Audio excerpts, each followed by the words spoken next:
बारे में बताया जा रहा है कि ये आखिर तैयार हैं तो सामने क्यों नहीं आ रहे हैं, क्योंकि बहुत सारे रिपोर्ट्स जो बता रहे हैं कि CBSE class 10th and class 12th के रिजल्ट तो अब तैयार हो गए हैं, और तैयार होने का मतलब इसे आ जाना चाहिए था, तो इसमें डिले होने की क्या ही वजह हो सकते हैं। तो यहाँ पर जो बातें हैं वो कहती हैं कि रिजल्ट सीबीएसई के आने के पीछे का एकमात्र कारण ये नहीं है कि सीबीएसई के इस रिजल्ट को सीबीएसई ही पब्लिश करती है,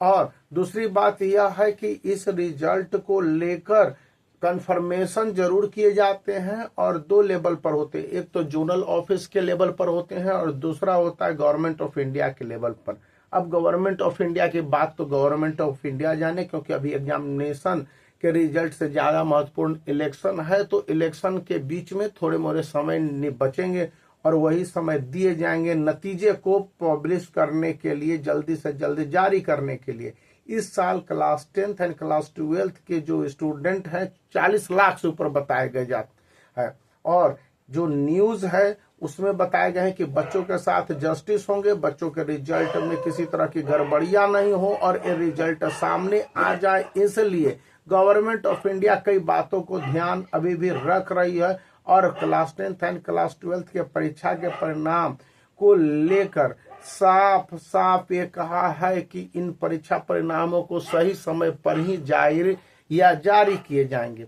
अब ये सही समय का मतलब होने से पहले सीबीएसई को एक बार साफ साफ कहा गया है कि आप केवल रिजल्ट को पब्लिश करने भर ही पब्लिश ना कीजिए। किसने कहा है नहीं जानता हूं, लेकिन ये मीडिया में रिपोर्ट्स हैं और जो न्यूज रिपोर्ट्स मैं बता रहा हूं उसमें कहा गया है कि नतीजे को जारी करने से पहले एक बार फिर व्यक्तिगत स्तर पर सभी जोनल ऑफिस में यह पता किए जाने चाहिए कि इन रिजल्ट्स के वाकई में क्या मायने और संभावनाएं हैं, और ये रिजल्ट 12 मई तक अगर घोषित कर दिए जाते हैं तो उसमें क्या दिक्कत हो सकती है, जो कि ये रिपोर्ट्स कह रहा है। मैं इसमें कुछ नहीं अपनी बातें जोड़ रहा हूं। यहाँ पर कहा जा रहा है कि रिजल्ट में दो बातें और जान लीजिए कि कम से कम इन रिजल्ट्स को लेकर 3-4 पॉइंट्स को दोबारा डिस्कस किए जाने चाहिए और स्टूडेंट की कॉपी की रैंडम चेकिंग भी अच्छी तरह से की जानी चाहिए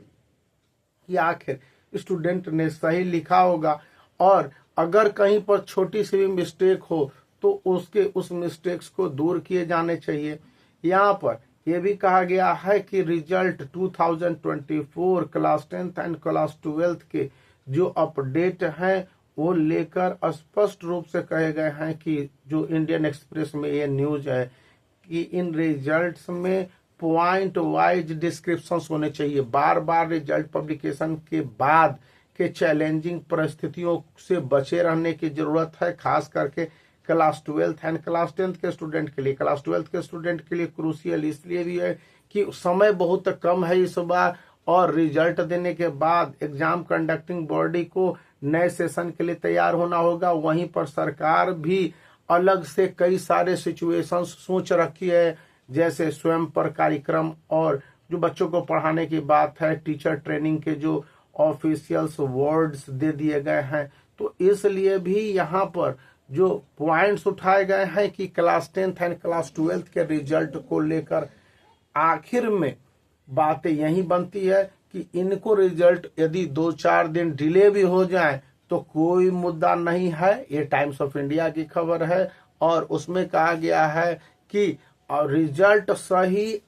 पिन पॉइंट प्रेसीजन के साथ आने चाहिए, और इन रिजल्ट में कंप्यूटर की गड़बड़ी या ह्यूमन एरर को मिनिमाइज करने की जरूरत 100% तक है। नहीं तो रिजल्ट तो 15 अप्रैल के बाद कभी भी जारी किए जा सकते थे। ये बातें जो मीडिया में रिपोर्ट्स है, ये टाइम्स ऑफ इंडिया की खबर है, मैंने आपके साथ पढ़ दिया। अब स्क्रीन पर आपको दिख रहा होगा या न दिख रहा होगा, लेकिन यहाँ पर यही बातें हैं। और इसी बीच नए सेशन के स्टूडेंट जो 2024-25 के लिए, उनके लिए 10 ईयर्स से काफी उपयोगी है, जिसका लिंक इस वीडियो के डिस्क्रिप्शन में है। इसमें सभी सब्जेक्ट के जो क्वेश्चन आंसर और उनके एग्जैक्ट वे ऑफ राइटिंग को दिया गया है, तो आप इसका चुनाव कर सकते हैं। वीडियो को लाइक कर सकते हैं, चैनल को शेयर कर सकते हैं और सब्सक्राइब करना याद